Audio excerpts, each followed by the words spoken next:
सर्वप्रथम शहीद सत्यवीर सिंह जी को नमन करती हूँ।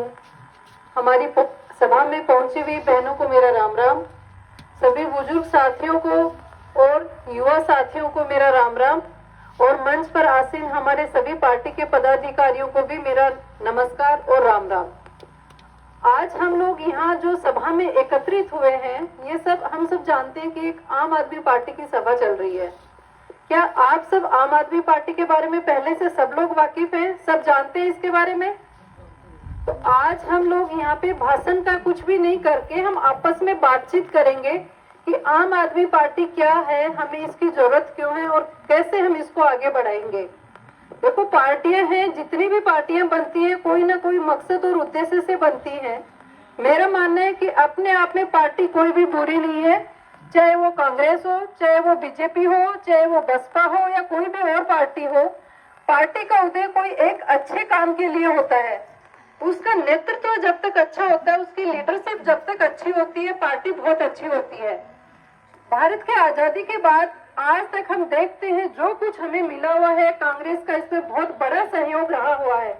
हमारे प्रधानमंत्री जी पिछले 8 साल में लगातार एक ही नाम बोलते थे कि 70 साल में नेहरू जी ने क्या किया। मैं आम आदमी पार्टी की कार्यकर्ता हूँ, पदाधिकारी हूँ, लेकिन मैं आपको बताऊंगी कि नेहरू जी के कामों को नकारा नहीं जा सकता। आज के दिन हम जो भी है, शिक्षा है, रोजगार है, स्वास्थ्य है, जो सुविधाएं हमें आज के दिन उपलब्ध है वो उन्हीं की देन है। चाहे वो हमारे एम्स के जैसे हॉस्पिटल हो, चाहे वो IIT जैसी यूनिवर्सिटीज हो, चाहे वो रिसर्च के हो। बीजेपी को भी मैं बुरा नहीं बोलूंगी। अटल बिहारी वाजपेयी जी ने, आज मैं जयपुर से इस गांव तक पहुंची तो ये सड़कें हैं, ये उन्हीं की देन है। लेकिन बुरा कौन हुआ? बुरा पार्टियों का नेतृत्व बदल गया। राजीव गांधी जो एक आधुनिक भारत का सपना देखते थे, इंटरनेट का युग की कल्पना करते थे, वो उनके साथ उन्होंने शुरुआत की, लेकिन उसके बाद देश का विकास उसी के साथ रुक गया।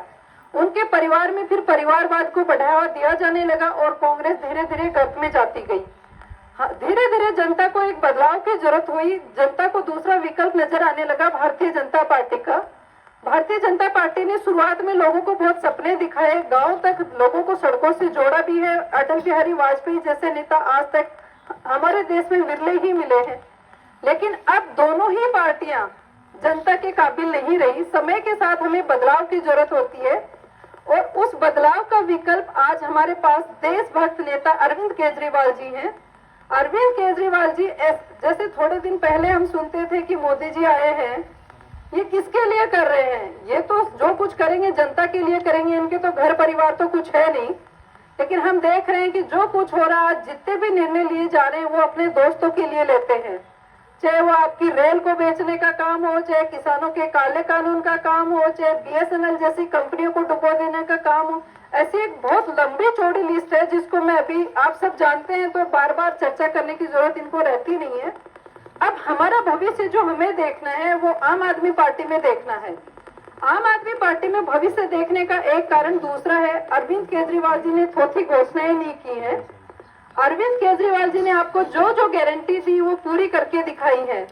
2013 में, 13 से पहले अरविंद केजरीवाल जी जब दिल्ली के मुख्यमंत्री नहीं बने थे, उससे पहले उन्होंने घोषणा पत्र में फ्री बिजली का दावा किया था, क्योंकि उन्होंने बड़ी बड़ी बिजली कंपनियों के घोटाले पकड़े थे और उनको पता है कि वो एक पढ़े लिखे इनकम टैक्स के ऑफिसर थे जो घोटालों को बहुत अच्छे से समझ सकते थे कि किस तरह से इनको रोक के जनता को फायदा पहुंचा सकते हैं।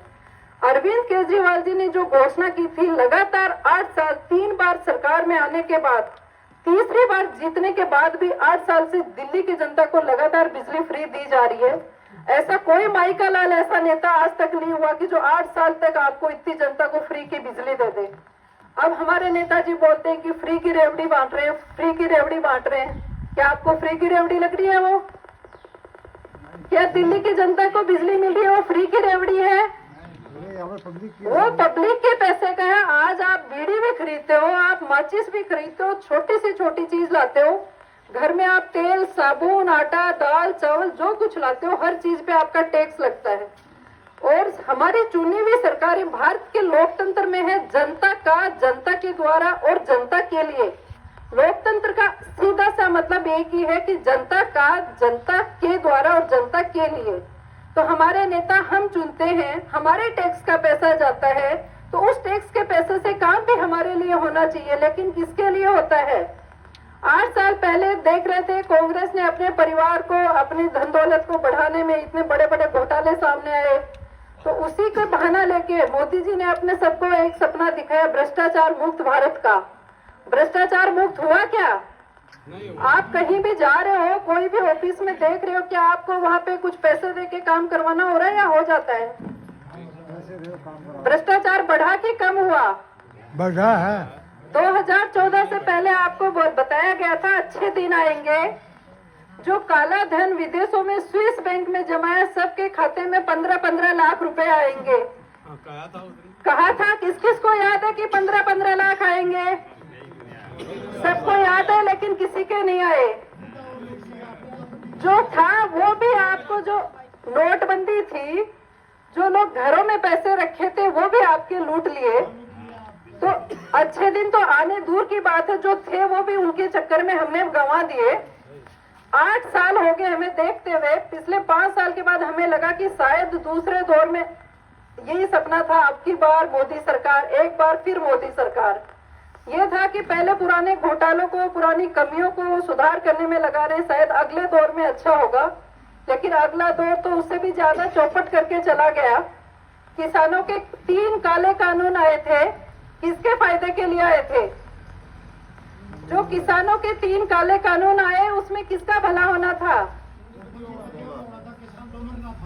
अडानी के और अंबानी के लिए जो काले कानून लाए थे वो तो हमारे किसान हैं, जो जिनका जमीन आज भी जिंदा है, जो साल भर सड़कों पे डटे रहे, गर्मी में, बारिश में, ठंडे पानी की बौछारें खाते रहे, पुलिस की लाठियां झेलते रहे, लेकिन मोदी के आगे झुके नहीं।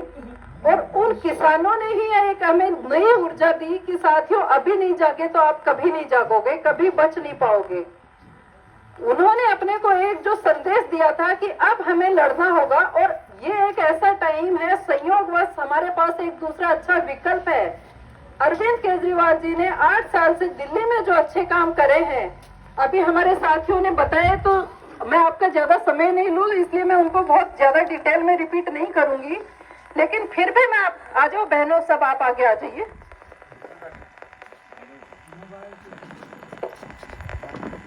आगे आ जाओ,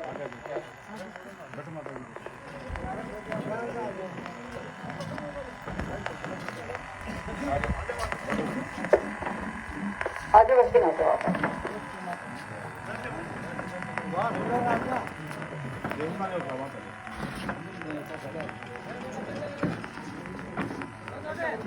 आज वही तरह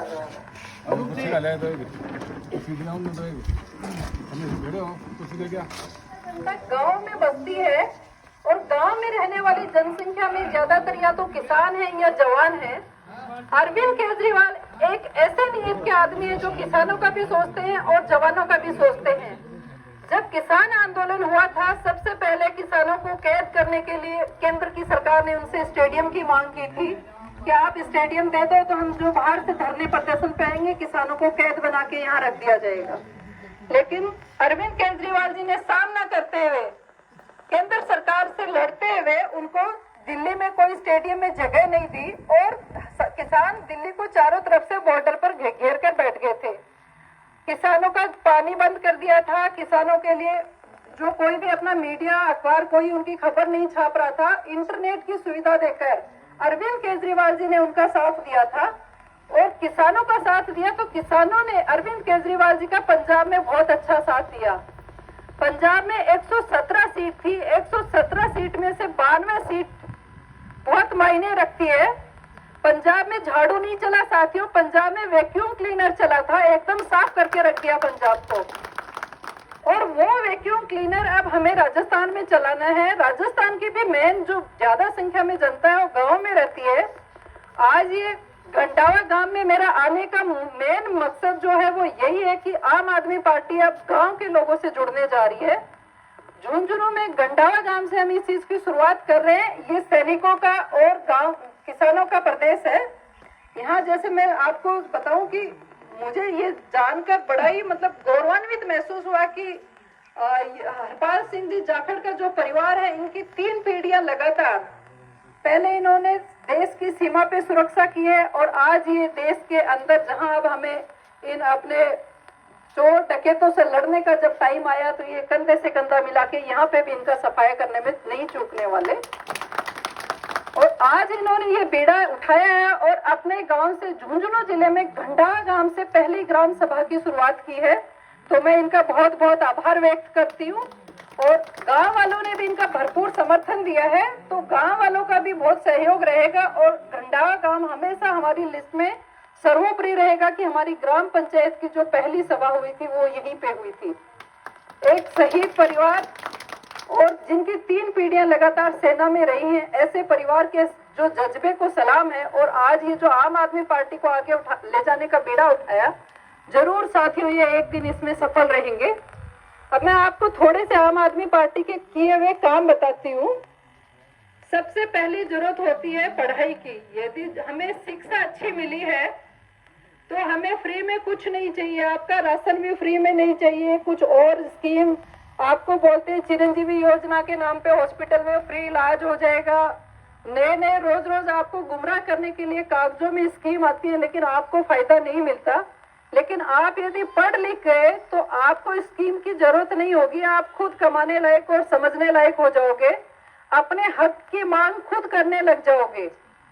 तो हमारा जो संविधान है उसमें ये रहता है कि जो सरकार आई है वो बिजनेस का काम करने नहीं आई है कि किसमें घाटे में है किसमें फायदे में। चुनी हुई सरकार का काम होता है जनहित में काम करना, विकास कार्य करना। आज आप सड़कों की हालत देखिए, सड़कें हैं 1-1, 1.5 फीट गड्ढे, गहरे गड्ढे हो रखे हैं। महिलाओं की हालत देखेंगे, राजस्थान में अपराध के नाम पे राजस्थान नंबर 1 पे आ रखा है। भ्रष्टाचार के नाम पे राजस्थान नंबर 1 पे आ रखा है। बेरोजगारी के नाम पे राजस्थान अव्वल दर्जे पे है। लेकिन इसी की तुलना हम दिल्ली से करते हैं।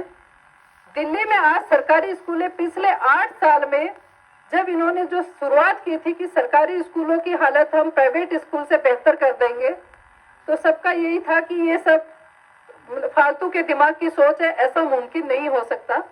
लेकिन आज अमेरिका और ये न्यूयॉर्क टाइम्स जैसे जो अखबार है टॉप फ्रंट पेज पे आपका ये जो न्यूज छापते हैं कि विश्व का सबसे अच्छा जो शिक्षा मंत्री है वो अपने मनीष सिसोदिया जी हैं। जिस दिन ये खबर छपी उसी दिन हमारी केंद्र सरकार को मिर्ची लग गई कि अब आपकी जगह खिसकने वाली है। तो उन्होंने सीबीआई की रेड करवाई। 14 घंटे इतने जगह पे छापे चले, लेकिन कहीं 1 रुपए का घोटाला, 1 रुपया नकदी, कोई सोना जेवर, जमीन के कागजात कुछ नहीं निकला वहां पे। अरविंद केजरीवाल जी पे पिछले 8 साल से सीबीआई के, इनकम टैक्स के, ईडी के इतने छापे लगवाए गए हैं, उनके ऑफिस पे रेड डाली गई, लेकिन 8 साल में जितनी बार लगे छापे वो खाली हाथ निकले। आपको पता है ये पैसे के बल पे जो विधायक खरीदते हैं, गुंडों बदमाशों की जो सरकारें बन गई हैं, क्या वो एक ईमानदार आदमी को आसानी से टिकने देंगी? नहीं। लेकिन वो इतना ईमानदार है कि उस पे एक दाग धब्बा, आप एक छींटा तक नहीं लगा सकते। जहां खंगा लगे वो साफ सुथरा निकल आएगा। भले ही आप उसको जेल में डालो, भले ही आप सीबीआई के छापे लगवाओ, भले ही आप उस पे ईडी की रेड डलवाओ, कुछ भी करवाओ। ईडी की रेड डालते हैं, ईडी का काम होता है आतंकवादी और जो आपकी नशे की जो उसमें जो हवाला का पैसा आपका इधर उधर होता है उसको रोकने का काम होता है। ईडी की रेड आप डलवाते हो। ये मनीष सिसोदिया जी और जो सत्येंद्र जैन जिन्होंने दिल्ली में स्वास्थ्य मॉडल दिया है, मोहल्ला क्लिनिक दिए हैं, इन लोगों पे आप रेड डलवा रहे हो। लेकिन हम जनता इतनी बेवकूफ है, उनकी बातों में आ जाते हैं। गुजरात में इनका दोस्त का पोर्ट है जहां हवाई जहाजों से सामान का इधर उधर आना जाना आदान प्रदान रहता है। वहां पे 10,000 करोड़ का नशा मिला, उसमें छोटी सी पुलिस की इंक्वायरी भी नहीं बनी। और यहाँ पे आप रेड डलवा रहे हो। तो रेड डालने का सीधा सीधा मकसद है कि कैसे भी करके अरविंद केजरीवाल को रोका जाए, क्योंकि चिंगारी भड़क चुकी है। हर गांव गांव में जहां जा रहे हैं ये एक आग की तरह फैलती जा रही है। तो आप सब लोगों को इसमें घी का काम करना है, क्योंकि उसमें भला हमारा ही है। अच्छा स्वास्थ्य किसके काम आएगा? आज आप यहाँ पे बहुत सारे पूर्व सैनिक हैं, पूर्व सैनिकों को जो सुविधाएं दी जा रही थी ECHS में, उसमें कितनी कटौती हो गई आज के दिन? क्या वो सुविधाएं वैसी मिल रही हैं? जो अपना जो जवान जा रहा था, फौज में जा रहा था, 15 साल 22 साल रिटायर होता, जिंदगी भर आके उसके बच्चे जैसे भी वो सरवाइव कर रहे थे, पेंशन थी। अब अग्निवीर जो योजना आई उसको आपने सुना होगा, पिछले 2-1 महीने पहले ही अभी आई है। अग्निवीर में क्या क्या आप जानते हो? उसमें सीधा फर्क अपने जवानों और किसानों पे ही पड़ेगा। जब बच्चा पढ़ने लायक रहता है, 17-18 साल का बच्चा फौज में भर्ती हो जाएगा, 4 साल नौकरी करके रिटायर होके आ जाएगा। 22 साल का बच्चा पेंशन आ जाएगा, पेंशन उसकी होगी नहीं, रिटायर होके आ जाएगा। तो सोचो कि उसकी शादी भी कैसे होगी। अब तो कम से कम यह लड़का फौज में है, बढ़िया शादी होती है, अच्छे रिश्ते आते हैं, जैसा भी वो उसका परिवार उस चीज से बड़ा परेशान रहता है, लेकिन घर पीछे आर्थिक रूप से तंगी नहीं झेलता। काफी सरकारी सुविधाएं थी, लेकिन आपको पेंशन जैसी सुविधाएं हैं, जो एक लंबी आपकी नौकरी थी, पढ़ने का टाइम आप बॉर्डर पे जाओगे, नौकरी करने के टाइम आप रिटायर हो जाओगे। तो ऐसे चीजें भी यदि अब हम नहीं समझेंगे तो हमारे से बड़ा बेवकूफ कोई नहीं होगा। हमें समझनी होंगी ये चीजें, और समझने के लिए बहुत बड़े हथियार की जरूरत नहीं है, सड़कों पे उतरने की जरूरत नहीं है, किसी से लड़ाई झगड़ा करने की जरूरत नहीं है। अपनी ताकत अपने पास है, सिर्फ एक अंगूठा। ये अंगूठा जहां दबेगा वो आपका भविष्य बना देगा। यदि झाड़ों पे आपने अंगूठा लगा दिया तो इस तरह के भारत की निर्माण होगा। अभी 15 अगस्त के बाद अरविंद केजरीवाल जी ने मेक इंडिया नंबर 1, दुनिया का नंबर 1 देश बनाने का संकल्प लिया है। तो क्या आप इस संकल्प में उनके साथ रहेंगे? आप साथ रहेंगे? तो अगली मीटिंग मुझे इस गांव में कब करनी है और कितने लोगों के साथ करनी है, ये भी आप अभी बता दो। हजारों के साथ आपका पक्का ये वादा रहेगा? जिस दिन इस गांव में हजारों की मीटिंग होगी उस दिन अरविंद केजरीवाल जी की सरकार, आम आदमी पार्टी की सरकार राजस्थान में बनेगी, और 2024 में दिल्ली में भी सरकार बनने से कोई नहीं। तो यदि आप लोगों का ये जज्बा ऐसे ही रहा तो उनको प्रधानमंत्री बनने से कोई नहीं रोक पाएगा, क्योंकि केजरीवाल जी के मन में और भी बड़ी आग है, और ये आग को आप घी देते रहोगे तो वो जलती रहेगी, सुलगती रहेगी, और एक दिन देश को दुनिया का नंबर 1 देश बना देगी। ठीक है साथियों, अभी मैं इसी के साथ आप सभी का बहुत बहुत धन्यवाद करती हूँ। एक छोटे से गांव से इतनी संख्या में आप लोग यहाँ पधारे, और आप लोगों ने आम आदमी पार्टी जैसी जो आज तक गांव में बहुत कुछ नहीं है उसको सुनने के लिए आपने समय निकाला। आप सबकी जो एक अग्रिम सोच है भविष्य को लेके, आज यहाँ जो भी लोग पहुंचे हैं वो सिर्फ वही हैं जो चाहते हैं कि भविष्य में कुछ बदलाव हो। तो आपकी सोच एक गांव को बदलेगी। ऐसे ही हम लोग गांव गांव जाएंगे और इस राजस्थान को बदलेंगे।